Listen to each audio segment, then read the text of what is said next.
tiers-livre, un cycle qui s'intitule 40 jours. Croyez-le ou pas, on est dans la 25. Et pour moi, mission accomplie, même si je continue d'avoir la trouille là, sur ce qui se profile au devant, eh bien, c'est justement parce qu'on avance vite, c'est justement parce que tous ces textes déboulent, c'est justement parce que un jour et puis un autre, que ces propositions sont neuves, que ça nous fait avancer dans des terrains a priori où il n'est pas prévu que la littérature se risque comme ça, tranquillement. Alors aujourd'hui, de quoi il est question? Ça va encore être sans appui littéraire. Peut-être vous en trouverez, mais en tout cas, un champ déjà exploré au moins par un photographe, probablement pas le seul, mais qui peut nous concerner au plus direct, au plus élémentaire, et la question de l'histoire. En plus, on va retrouver un autre élément. On parle beaucoup d'ordinaire. Et pour moi, c'est une question esthétique totalement assumée. Prenez Georges Perec, prenez la vie mode d'emploi.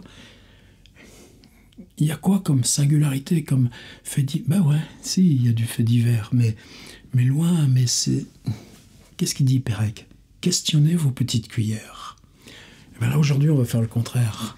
Alors, j'ai l'ami dont je voulais vous parler, Bruno Serralong, photographe.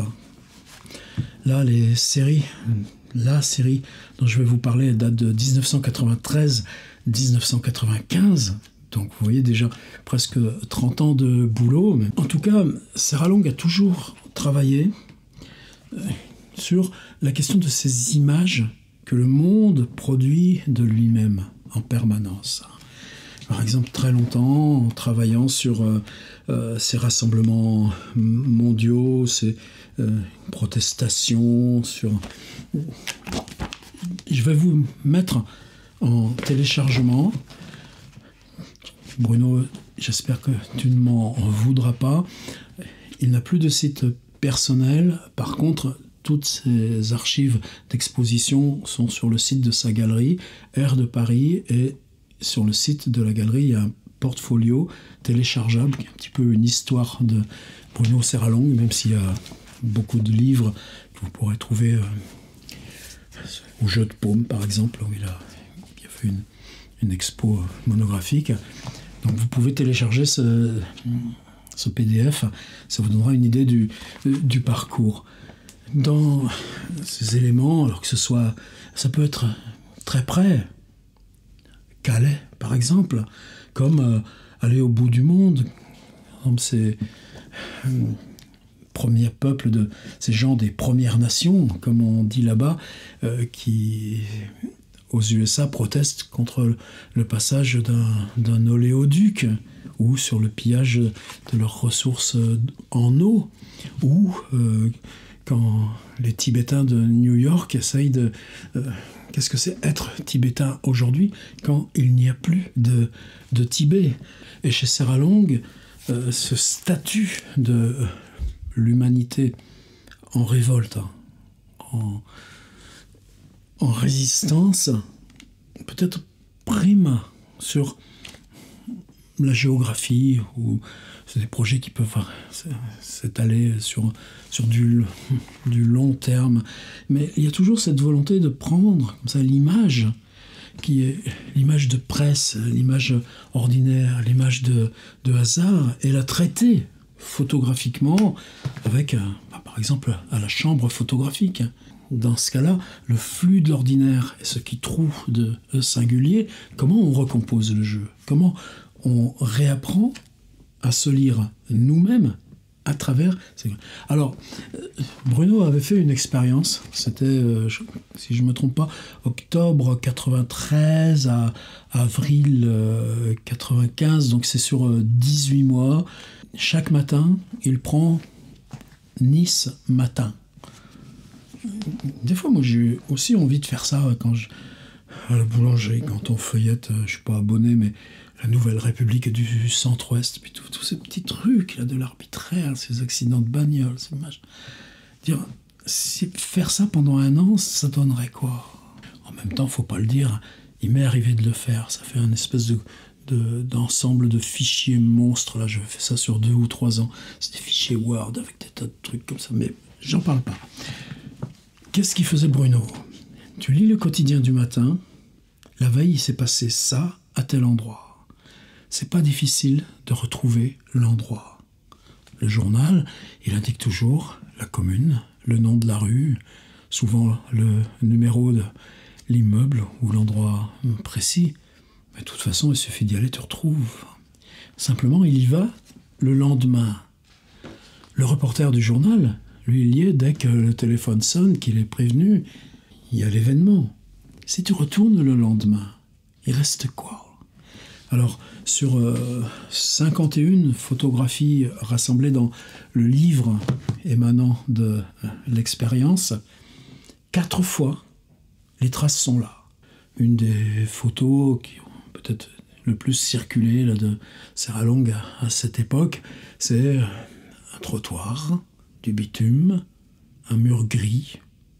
Oui, mais il y a une bagnole qui a cramé là. Donc tu vois l'empreinte négative du feu. Mais ce qui a brûlé, on ne le voit pas.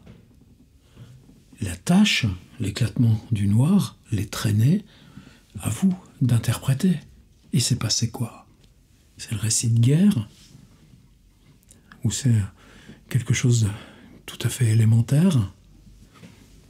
On ne saura pas.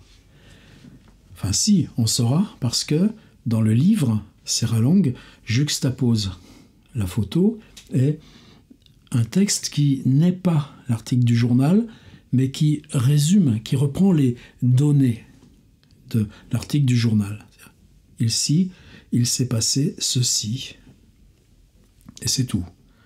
Mais à vous de faire la distance. Une autre fois, une autre image qui a circulé, une silhouette en blanc dessinée sur le trottoir, ça veut dire qu'il y a eu un corps et que le lendemain, la vie normale a repris son cours, mais personne, la pluie s'en chargera quand elle viendra, n'a effacé ce qu'on fait là, la police en redessinant le lieu où était tombé le corps. Mais si vous revenez sur 51 images, 4 avec traces, ça veut dire que 47 fois, on revient à cet endroit-là, et sur la photographie, il n'y a que la ville ordinaire. Ça veut dire que la carte des singularités, la carte des accidents, la carte des faits divers se superpose à la carte de la ville ordinaire, mais que l'image, elle ne comporte pas ce qui a transgressé la vie ordinaire. Ça veut dire que votre réflexion, elle est sur qu'est-ce qui, dans la réalité ordinaire, a permis, a appelé ou a fait que, tragiquement, ce qui a troué l'ordinaire s'est passé ici. Peut-être avec quelqu'un qui était au mauvais moment, au mauvais endroit. Et ça, c'est notre réflexion sur notre destin humain tout entier. Alors c'est juste ça, ce que je voulais vous proposer aujourd'hui. La question du fait divers, là où on habite. Si je cherche, moi, je sais que je vais trouver au moins 3, 4, 5, mais pas beaucoup plus. C'est-à-dire des endroits où tu passes en voiture et tu sais que là, il s'est passé ça. Prenez le tunnel sous le pont de l'Alma, à Paris. Fait divers avec mort de 3 personnes. C'est cruel, c'est incompressible. Le destin humain ne tient absolument pas compte de la qualité des personnes. Longtemps, il y a eu, à cet endroit-là, un bouquet de fleurs. Une étudiante de Cergy qui avait fait ça une fois. Elle avait sa grand-mère, croyez-vous, mise dans un EHPAD à 230 km de Paris parce que c'était moins cher.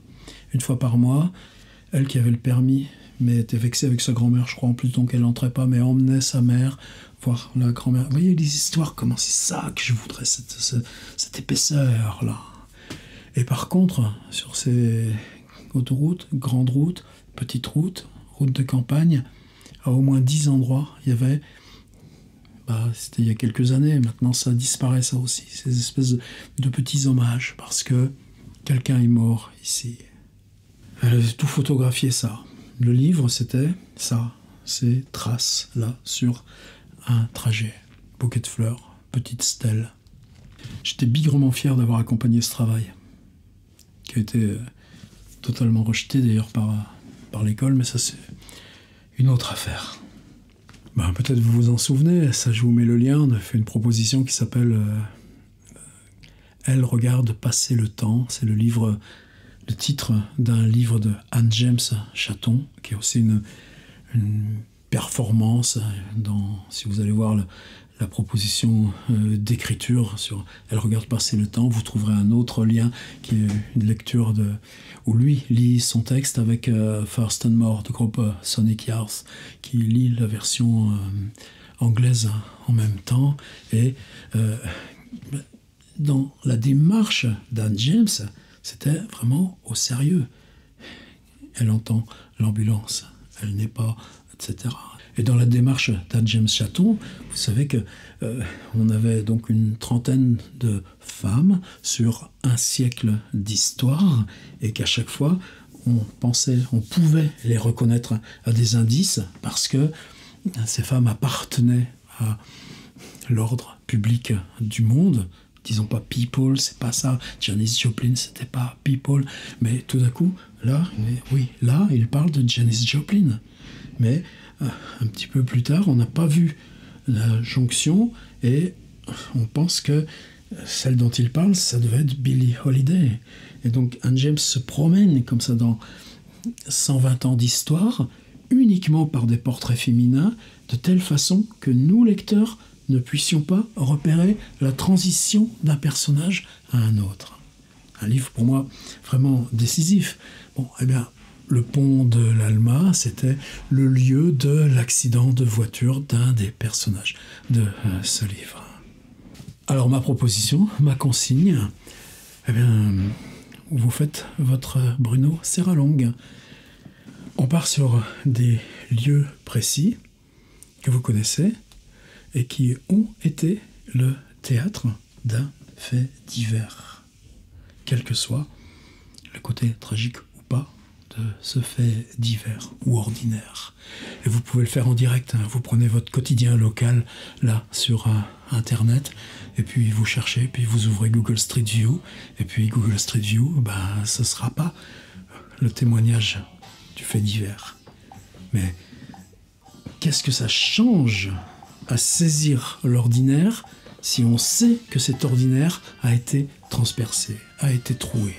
Et là, pour nous, il y a cette question de comment n'importe quel geste d'écriture, quand il en appelle à cet ordinaire, emporte avec lui cette totalité du destin des hommes. C'est pour ça que pour moi, cette question est importante, et que je reprends à Bruno Serralong cette série qu'il avait faite, lire Nice matin pendant 18 mois, identifier le lieu d'un fait divers qui venait là de se produire, y retourner, on est 24 heures plus tard et on photographie. 51 fois, eh bien, il n'y a que 4 images dans lesquelles il y a une trace. Mais chacune de ces images nous délivre une part de ce que nous sommes en tant que roman. J'ai envie que ce mot roman devienne petit à petit, là, ce qu'on pousse en avant de nous dans ce cycle.